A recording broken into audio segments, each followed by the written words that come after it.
Did you hear what Mick Mars just revealed?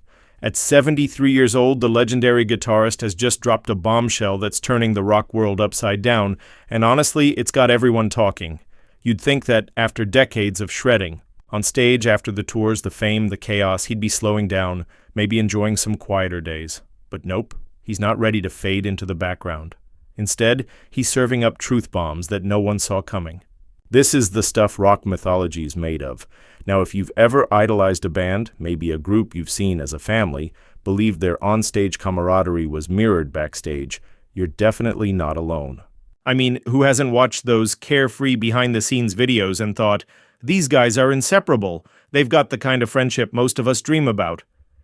For years, Mötley Crüe looked like that ultimate rock brotherhood, wild, untamed, loyal. The picture was perfect. Leather jackets, wild hair, stadiums of fans chanting along to every riff. And yet, aside from the shared love of noise and fame, things behind closed doors were far more complicated. Way more painful. The kind of stuff that can stretch a bond to breaking point.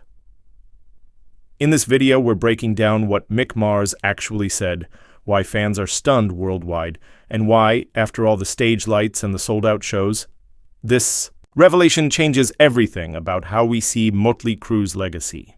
And trust me, you'll want to stick around because the details keep getting wilder, especially when you hear exactly who he called out, what he lost in this fight, and where he's headed next.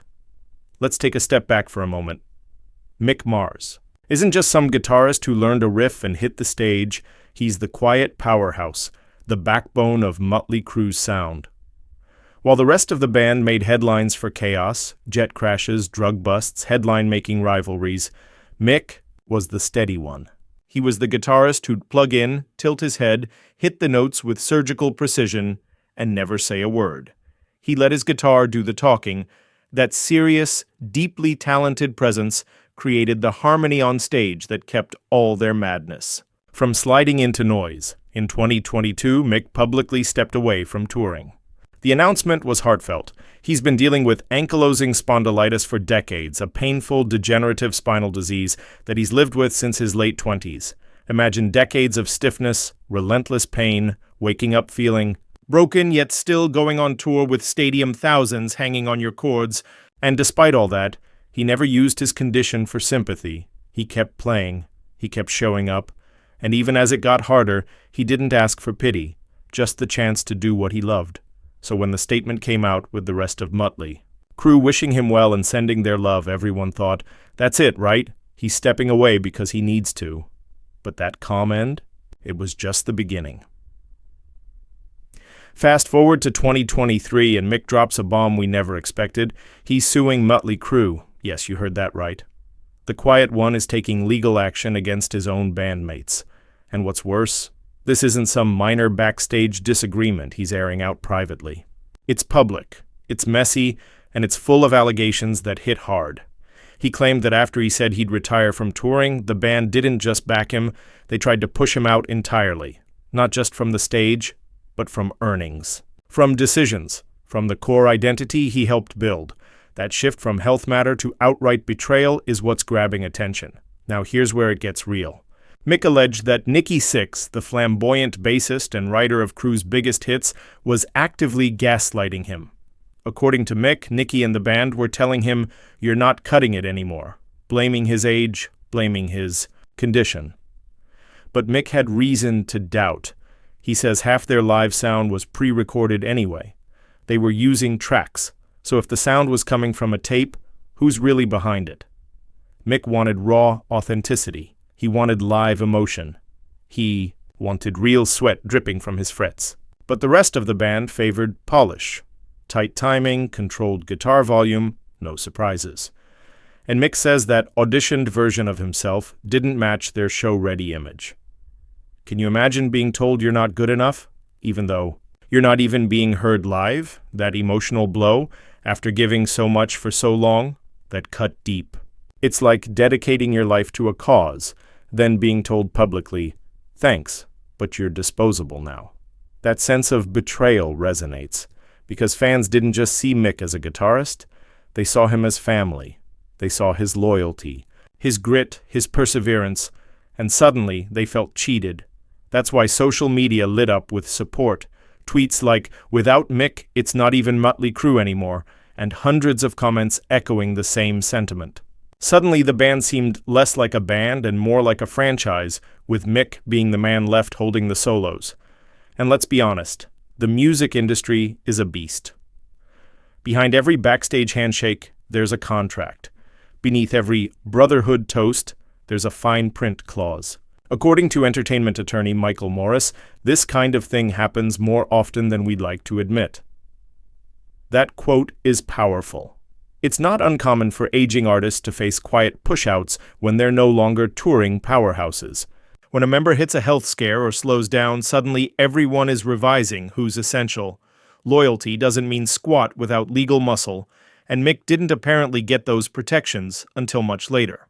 That makes this not just a band dispute, but a cautionary tale for any creative working long-term. But let's return to the man himself. Mick Mars has lived with severe pain since he was 27. 46 years of waking up stiff, struggling through rehearsals, boarding flights that the disease turned into nightmares. Yet he didn't miss a show, didn't call in sick. That's something fans always saw as unwavering dedication. But until now, few understood how much it took for him to stand under those lights. How many nights he collapsed after the final chord. He didn't bring it up, he just played. And that makes this whole situation all the more gutting. But here's where Mick flips the script. He's not done, not by a long shot. He's working on a solo project that's got people leaning in, whispering, "This is it." And let's be clear, this isn't some half-hearted effort from a retired rocker trying to stay relevant. This is raw, it's real. It's Mick Mars finally unchained, no longer held back by committee decisions, production gimmicks, or the pressure to fit a certain band image. It's the music he's always wanted to make, without compromise, without filters, and you can feel that difference. Even the snippets that have made their way to social media, brief guitar licks, cryptic studio photos, behind-the-scenes whispers, carry a weight that's undeniable. It's the kind of vibe you don't manufacture.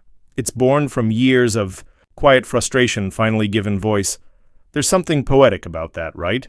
For decades, Mick played the role of the quiet one in Mötley Crüe. He didn't do the tabloid interviews, didn't grandstand on stage with outlandish antics, didn't jump into petty band feuds for the spotlight. He just showed up, guitar in hand, and laid down riffs that became the DNA of some of the most iconic rock songs of the 80s and 90s. But now, with his solo project, the spotlight is finally on him.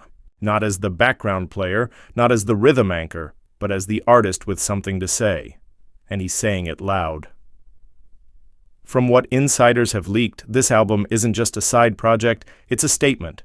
It's heavy, but not in a cartoonish metal for metal's sake kind of way. It's layered, atmospheric, gritty where it needs to be, melodic where it surprises you. Think less polished, arena-ready hits and more emotion-soaked, soul-bending tracks that get under your skin. The kind of songs you don't just listen to, you feel them. It's that blend of classic blues influence, raw metal bite, and emotional depth that only someone who's lived through real pain and real betrayal could deliver. And fans? They're already calling it the comeback of the decade because Mick isn't just playing the guitar on this project, he's pouring his story into every note. Every chord progression feels like it carries a piece of what he's been through: the physical agony of ankylosing spondylitis, the heartbreak of being pushed aside, the resilience of outlasting the noise. That authenticity, it's rare, it's powerful, and it's connecting with fans on a whole different level than anything Crüe has released in years. What's more, rumor has it he's not doing it alone. Behind the scenes, some big names in rock have apparently reached out. People he's crossed paths with during decades in the industry, people who've respected him silently from afar, watching him hold a band together while never demanding credit. Now they want in. They see this solo album not just as a musical project but as a movement. A moment in rock history where integrity meets art, where a long overlooked legend finally takes the reins. Can you imagine what names are floating around? There's talk, though nothing officially confirmed, of former Guns N' Roses members, some iconic session drummers, and even one or two unexpected collaborators from genres outside of hard rock who've long admired Mick's tone and texture.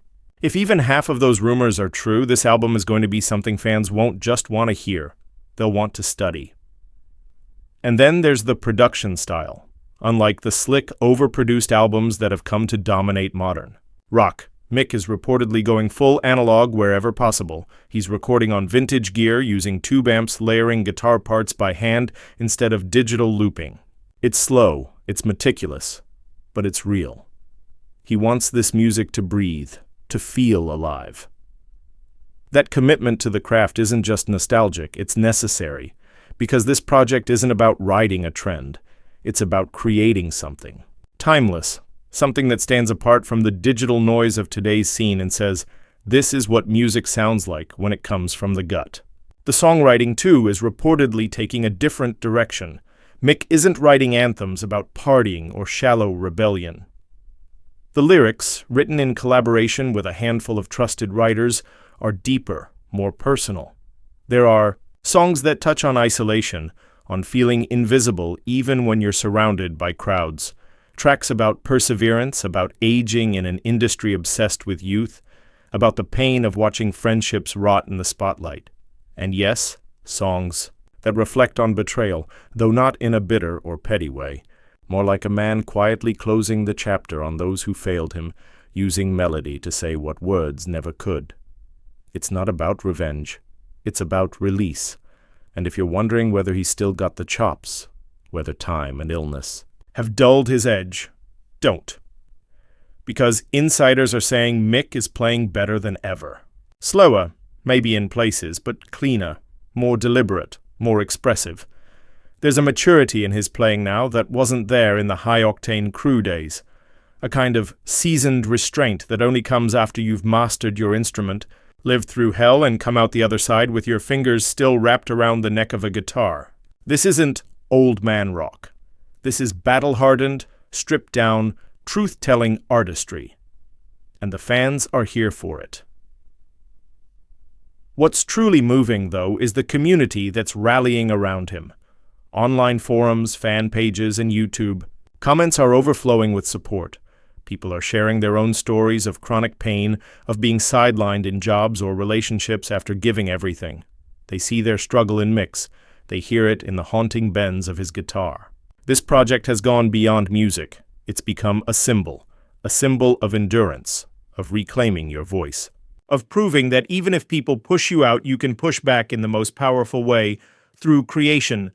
And while there's no official release date yet, the anticipation is building. Every teaser post from Mick's studio gets dissected. Every mention of the project in interviews gets clipped, quoted, shared.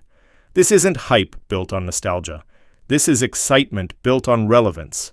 People aren't just interested in what Mick was. They're excited about what Mick is becoming.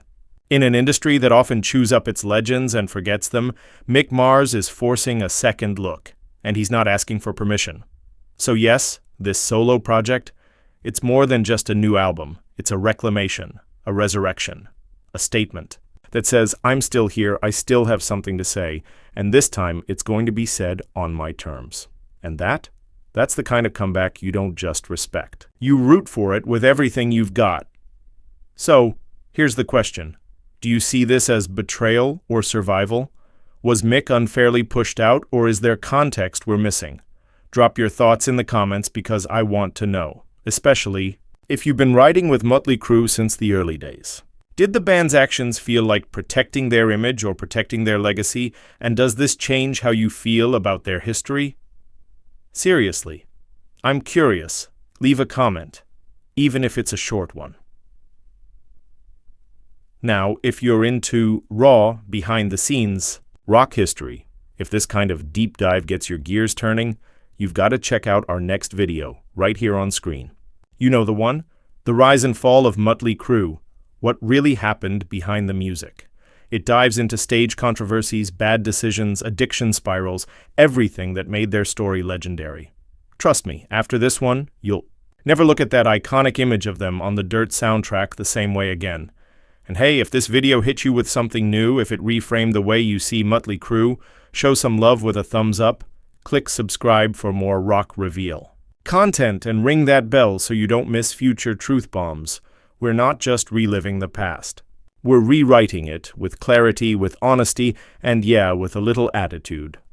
Oh, and before we wrap up, I've got to tease this because it's too good to leave out.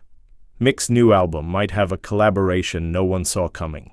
The whispers are from strong sources. Let your imagination run wild for a second, because whatever it is, it's going to be big, and yes, we'll absolutely cover it when the news drops.